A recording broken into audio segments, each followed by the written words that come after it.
Good evening, Greater Collective. How we doing today? Hope everybody's doing well.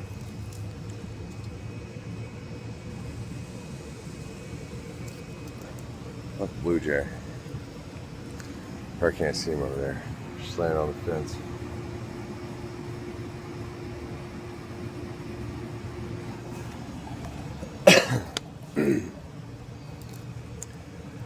Well,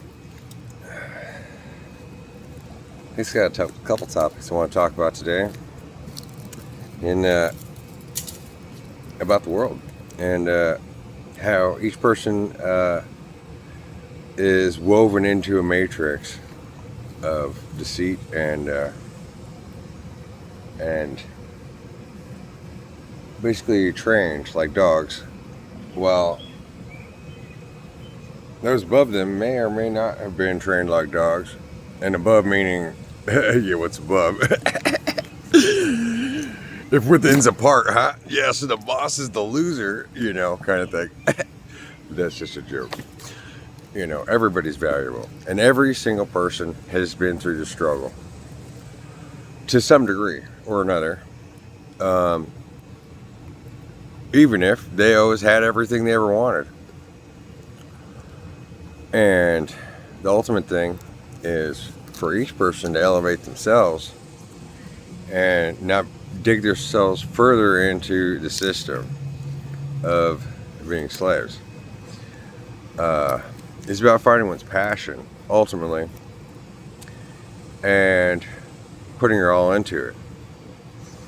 It's a lot easier to be about material stuff, and that drives the wagon.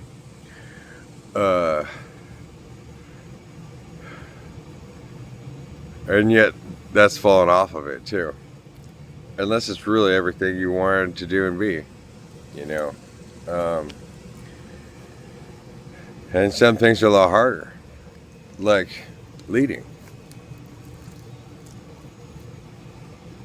because when you're leading, everybody looks at what you got and they want that. And they just want to take it. But that's the thing about when it's about who you are. You carry it on your body, right? And so the amount of money you got, how fancy your car is, how many businesses you got, all that shit really doesn't fucking matter. At the end of the day, what's your real value? That you paid all them people? Yeah, as soon as you stop paying them people, they'll all fucking turn on you. And they'll come to burn your house down, right? And so a real leader doesn't stand on any of that stuff and can't pick sides. And so most people take the easy way. They exchange the change by watching others and then find a way to turn people against each other, or soak up information until they can try to fold you over on nothing against yourself, just so they can get their narcissistic dope. Well, I took this class today. I didn't really learn that much of anything that I didn't already know, but it was a good a balancing point, and I just want to go over a couple little things on a list. But ultimately, in conflict resolution, the moment there's a conflict of any kind, inside a business, inside of friendships, inside of a relationship, ultimately, both people have a desire and it needs to be met. And neither person's is more valued or more valid than another.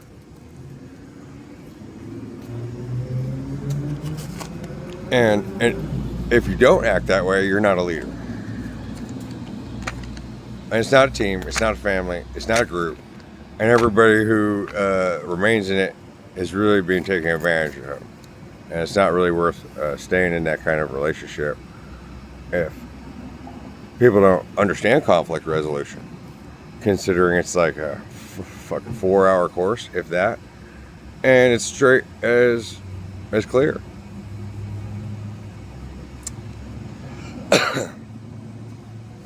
All parties are equal, and any rejected party reveals the weaknesses in leadership. Two different kinds of responses. There's healthy and unhealthy responses. So, the unhealthy responses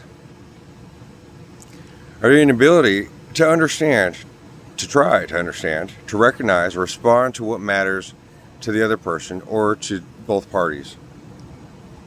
The healthy response is the ability to empathize with both parties and with the other person. If you can't do that, your leadership skills need some brushing up on. Unhealthy responses equal anger, explosive and hurtful or resentful reactions, and positive and healthy ones are calm, non-defensive, respectful relations. The unhealthy are rejection, withdrawal, withdrawing love, isolation, shaming, and fear of abandonment. Those ones are used almost greatly by businesses, by leaders all over the world as number one. And so as soon as somebody does that, this shouldn't be dethroned, but they should be taking some courses and learn how to nurture their feminine, and otherwise they're not going to be a good dad, a good mom, because I mean, children are always fighting. If you just blow up and you isolate them, and see, that's how everybody's taught. Go stand in the corner. Oh, you're stupid. Oh, I'm gonna hurt you. Oh, there's that fear, and I'm gonna kick you out. You can't come back. There's that abandonment. Withdrawal love. Well, you can't. I won't give you any sex. Love, loves, and partnerships, partner, and that has to do with equality. There is no higher. There is no lower.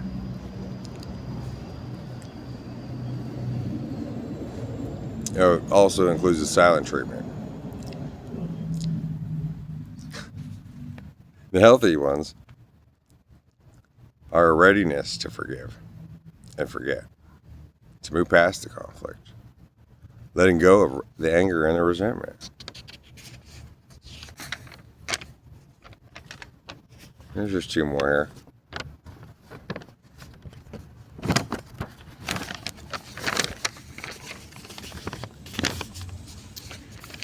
So we got two more unhealthy ones and two more positive.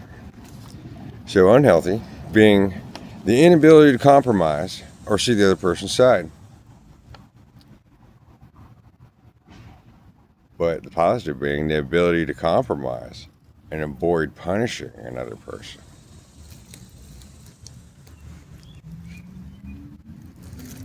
Because that only makes it worse. And it shows that you're a worse leader and the person is now degraded, and they're not going to serve you as well. And your whole structure is slowly sinking in the mud. Just so one guy can stand up there and get his jollies off and feel like he's a boss, or one woman. But usually it's male.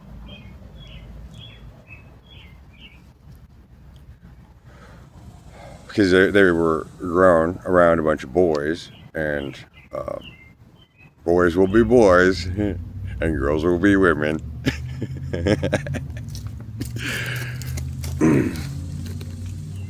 It's a good one by Dua Lipa.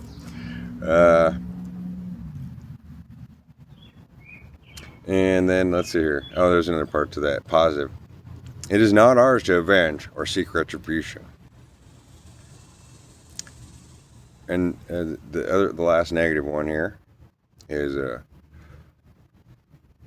feeling fearful and avoiding the conflict and expecting a bad outcome. The positive, 10-10,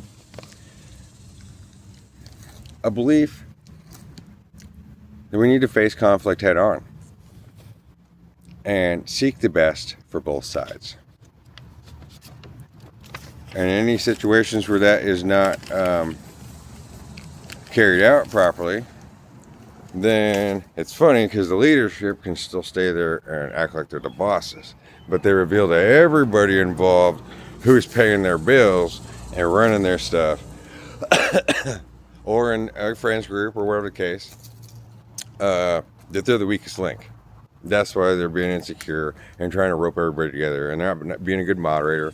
They're not making everybody happy the best they can, and finding out a way that everyone can work together.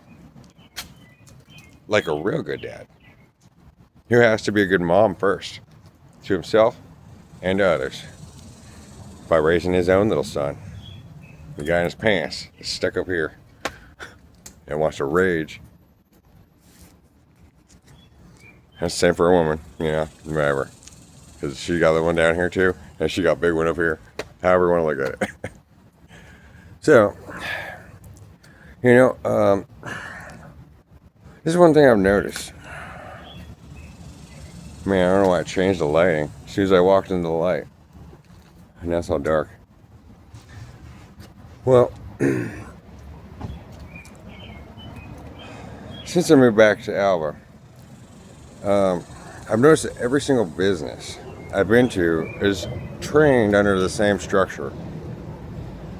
And society was divided upon the same kind of structure of cowardice. And I don't mean that to get at anybody's nerves, but it's to, and the tyrant. And keeping everybody weak. And so there's no team, because then a team could move mountains. But they can't even get teams to move mountains for them. They're just like, bodies. Y'all dead. I got my money. I stole it from the bank. Oh wait, the bank don't have any money? I just went and I signed a piece of paper. Look, now I'm a man. Nope. Not so. And that's not pursuing one's passions either. That's just trying to have the money so that you could look like you're something. You're going to treat your friends, your family, and everything the same way. Easy come, easy go. And if that's that way, well then what good is the leader of the fucking whatever? The cult. A business is a cult. Yeah, too. A cult of tacos, a cult of lumber, a cult of concrete work, a cult of whatever. Each one's another little cult. Holding themselves out of focus and holding everyone else out of focus. And to containing everybody, to corner everybody's spirit, with a mind divided, like, well, see, I run a concrete company. Yeah, you touching any concrete? No, you got everybody else doing it. That's what I thought. That's what I thought. Concrete your passion? Nah. Money's my passion. My family, my kids are my passion. Okay. Well, then,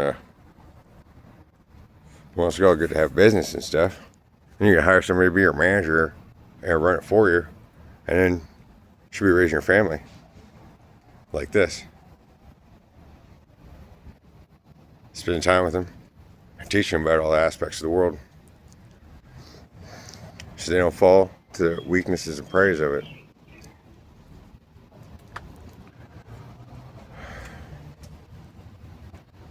Every single position I've been in this town has revealed how weak the structure is, and how the men who run this town don't really know how to manage. They just keep around the people that are easy to control, and they spy on everybody. It's a small town, so they know what everybody does, and they use that as leverage. Who sneaks around in the dark on their employees and use that shit as leverage? A coward. Somebody's afraid of themselves. That's the coward. I'm not calling anybody one. It's a looking at oneself in the mirror. See, by abuse when we were a child, or by the way, we were trained by, oh yeah, I'm gonna go in the military to get some discipline. Like you couldn't beat the shit out of yourself and train yourself.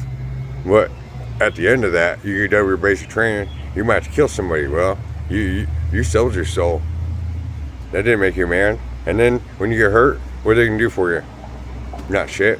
You go to Vietnam, come back, nobody respects you here, nobody respects you there. And the government ain't gonna respect you. They'll throw your ass under the bus because you're just another ant to them. You need to defend your country. If you're defending your country, you be at home with your family, with you and your passions. The money will come. That's what I believe. That's all there is. For me.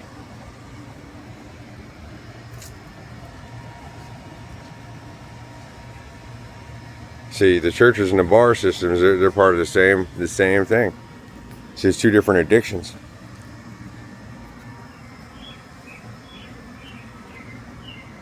So that they can, well, yeah, let's, after work, let's go out for drinks. Yeah.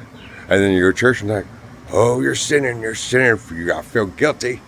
We gotta talk down to you. If you want any safety, you gotta come to us and give us money, but we don't have any money either, and we got all the money we need for free. Because the government gave it to us because they stole it from everybody in society as taxes. And the person that lives there for free. Even if they're a good person, it's still kind of a tyranny. And the passion is to help people, we can really just do it one-to-one. In all lights. Not just a Christian viewpoint, or a Hindu viewpoint, or a concrete mason's viewpoint. It's all one thing. Each person is one body. Every mind is a mind. Everybody's liver is a liver. Everybody's left pinky toe is a left pinky toe. There ain't no fucking difference. That's obvious. They get everybody caught up in their heads. It's all about a fight for dominance. A fight? The only one you can dominate is yourself. And honestly, you can't dominate yourself because you try to dominate yourself, and what happens?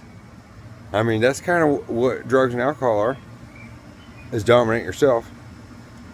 But that can bring you to heal and see where you're taking yourself wrong, you're abusing yourself, just like when you go to work and they slave you away. They're damaging you from the day you come in, but then make you wait 3 months to get your insurance and paperwork and shit. And that way you're invested. There you got everything on you, enough money, Audi and stuff, 10 times your worth. And the insurance to the owner is free. It's split between all the bodies of the customers and such. That person doesn't really do nothing for it. That's why each individual has to own themselves and have their own business, one way or another. We're not talking about money business. We just, that's the thing about getting other people's business. If you're going to get into somebody else's business, then you're there as a student. Not the one that can exchange a change on somebody else. Not somebody you think you can dominate somebody else. And every trigger is something for you to work on, not the person you're listening to.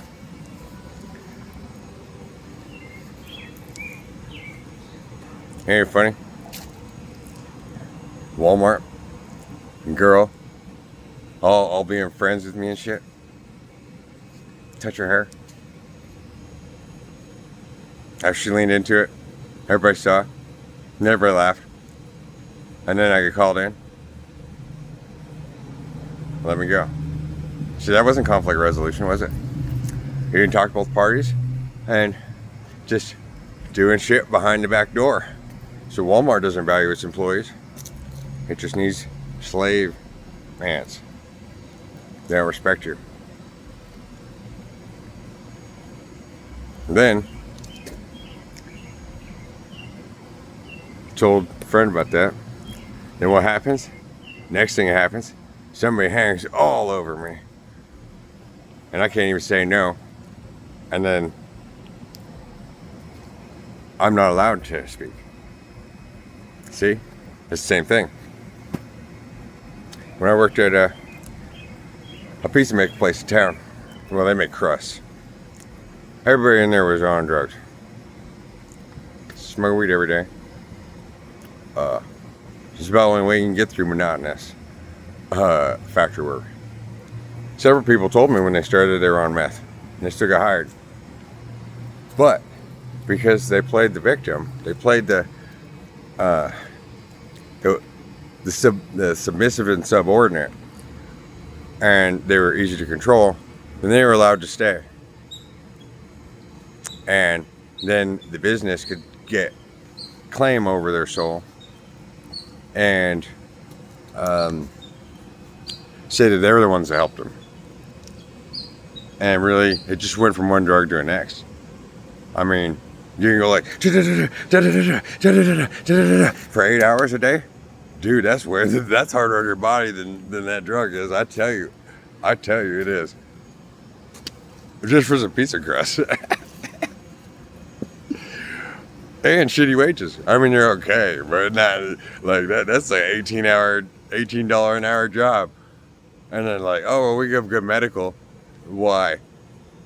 Because everybody working there is going to get their body destroyed by working there.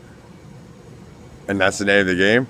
And then you just keep your head down and you just keep it to yourself.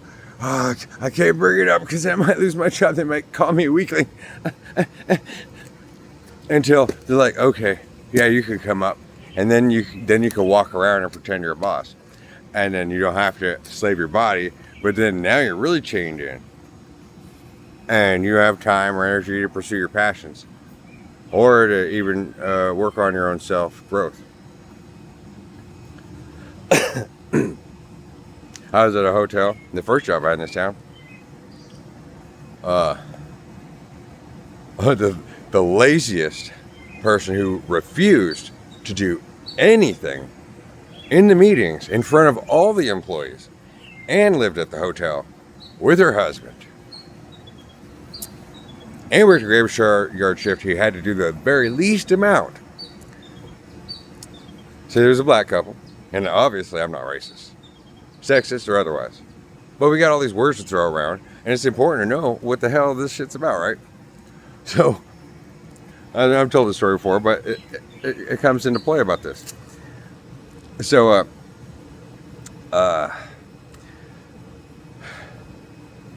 after a shift, all these things look like perfect setups, like they were created this way on purpose. Why? So everyone can teach themselves a lesson, and I can walk home.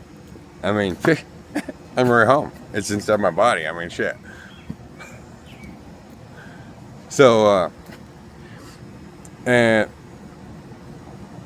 I go out and have a beer with the guys that stay at the hotel. And we're talking.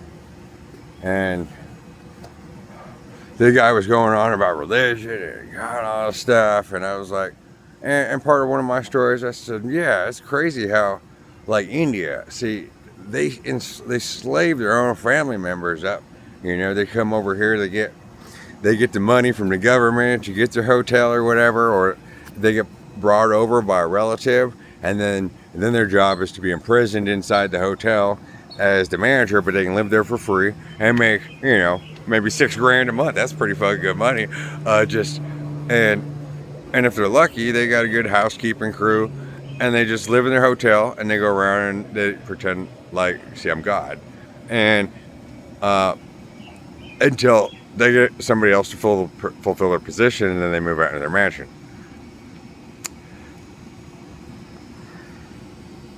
And so I was saying how, yeah, it's funny how, there's a black guy and there's two black guys and a Mexican guy there, right? I said, yeah, these motherfuckers, they, I pointed down at the ground and I was talking about something removed from people. I said, yeah, they treat their very own like, yeah, use my N-word. And you're in USA. Oh, I'll send you back to India. And the guy's like, whoa, whoa, whoa, you can't say that. I said, what? I didn't call you it for nothing. It's a term that if it triggers you, you understand what it feels like, right? So then, well, we're on the same level here, man. Like, and then the Mexican guy and the black guy, they both, well, he looks at them both, he's like, right. And the guy on the grill, he looks at me, and he bends over into his cooler, he grabs 2 beers out, and he's like, he fucking hands it right to me. He's like, holy shit, this dude's fucking straight up.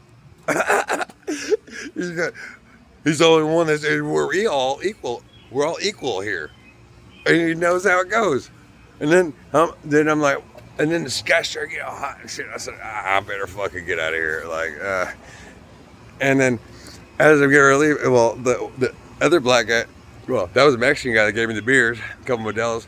And then the black guy on the side, he bummed me a cigarette when I came out because I had to go to the store to get stuff. So, hey, can I bum one? So after the one guy gives me 2 beers, then I turn to the other guy, and I'm like, well, see you later. He's like, hey, you need some cigarettes, man? He gave me like half a pack. Just like, it took like 2 hours. Like, here you go. I'm like, fuck, you guys are straight up. I like you guys. And I leave, right?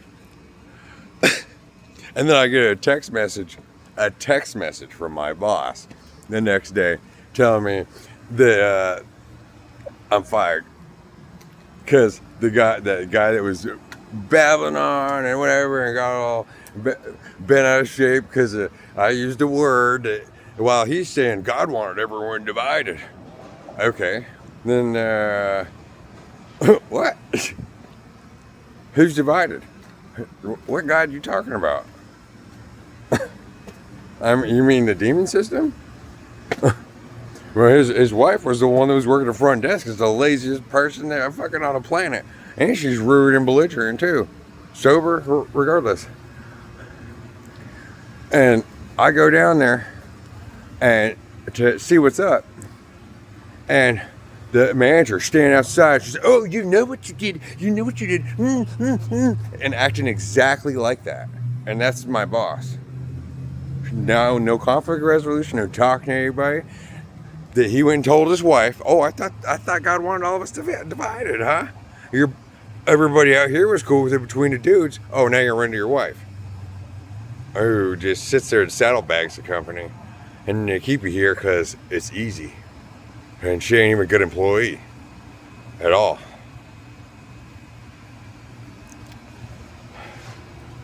Well,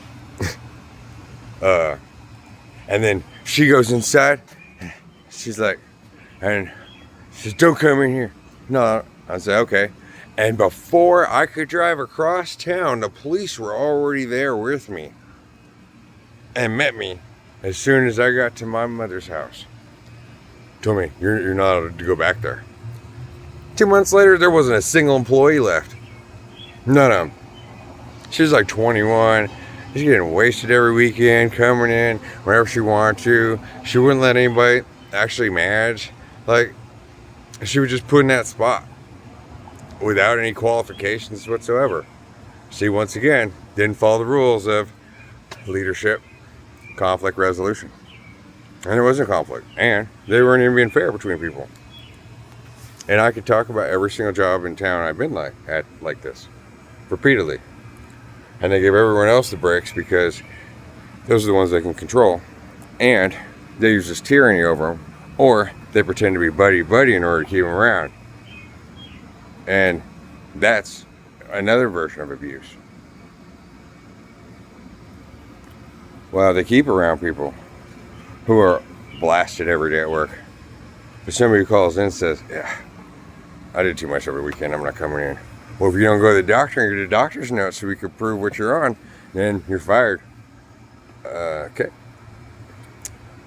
It's funny because the boss, he's been to a fucking rehab 6 times. Apparently, and he's in the office that's set up like being tweaked out. You got the cameras so everybody can look over his shoulder and everybody can see the cameras. And, you know what I'm saying? But he just went to the bank and got the money and then got the business. And then because he had all that money, easy come, easy go, he didn't build himself up first. Now he's trapped in the belly of the beast, and everybody who works there is stuck in their habits, their bad habits, hasn't evolved. And yeah, it's good money. But what's money? This is money. Your soul's money. Your mind's money. Your heart's money. Your words are money. If you can't stand up for yourself and speak, and then not even just stand up, you know, and be yourself, and stoic, then it's not really. And you have to reveal the ladder of your healing. It's not like, oh, so my business was this and this and this kept growing. Yeah, but what about you? You got your record of that? I do. 10 years strong. Every last thing that I ever did. And I did that, not just for me. I did that for everyone. But they have everybody convinced that, oh, you need to run away from your problem. That's the first thing to say. Run away from, oh, you got a cold turkey. That's running away from your problems, right? Uh-huh. That's cowardice. And it ends nice, too. And that's nice. Like Office.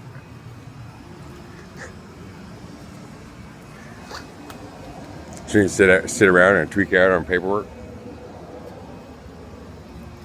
And be like, look, I got my ego. I got my money. I'm a boss, you know. See, there's a joke. There's this ice joke up in everything.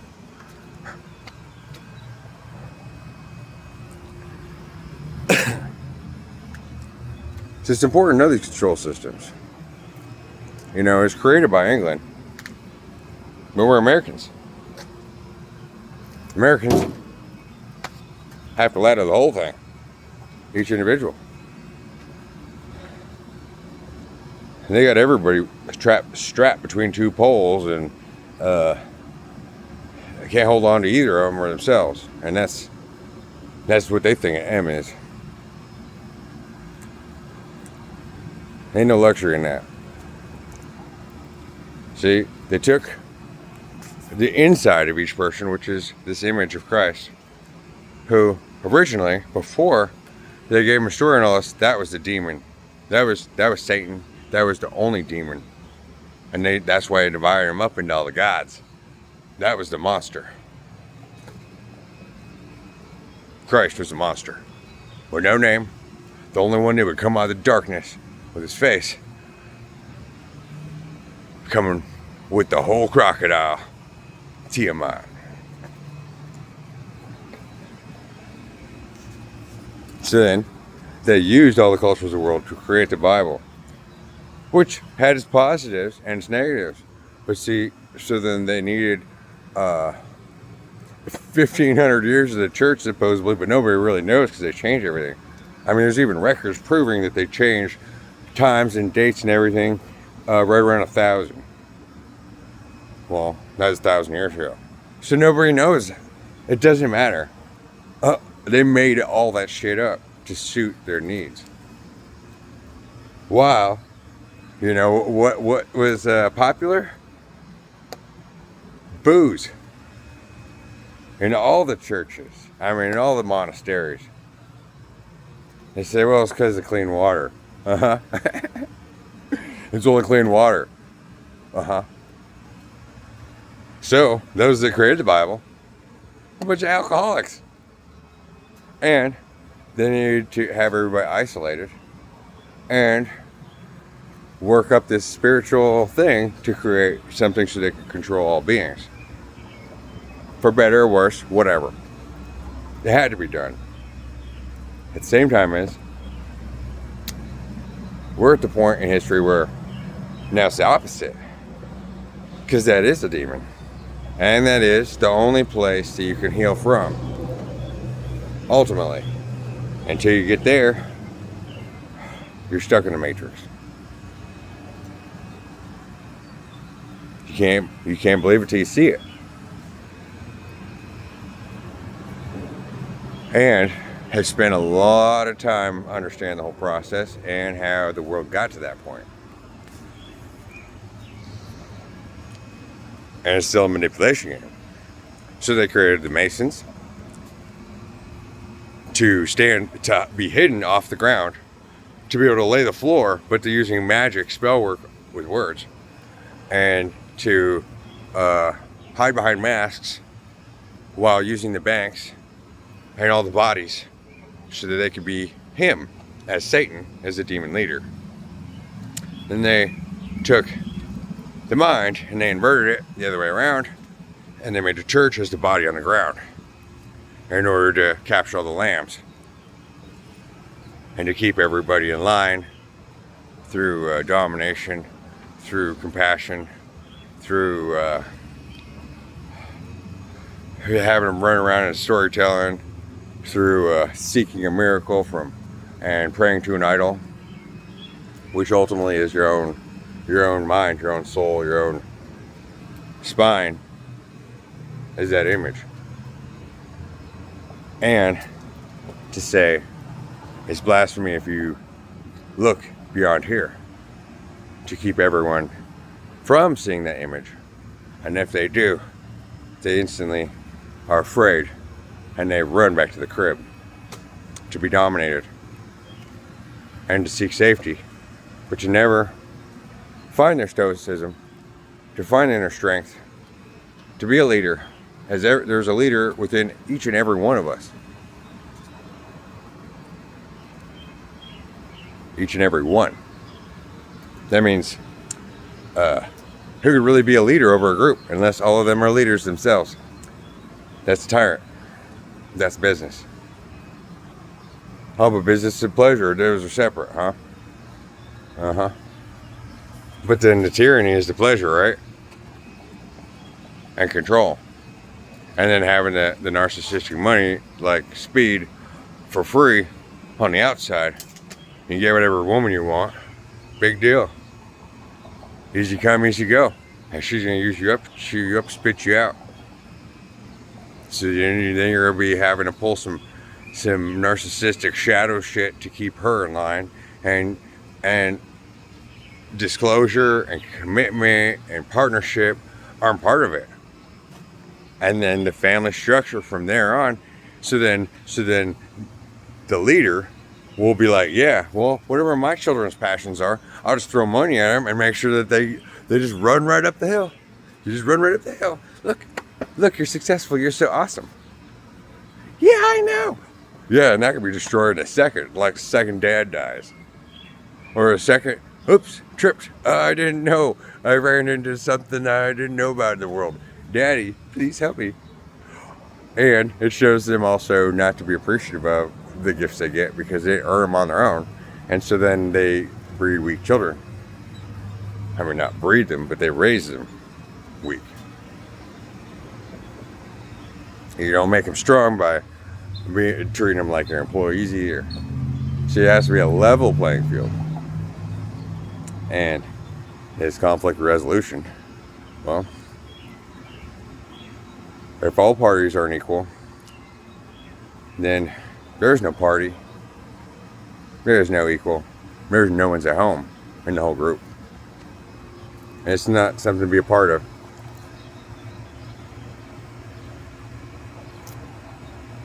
So that's our talk for today. Man, those beads on my forehead look pretty cool. It's hot as hell out here.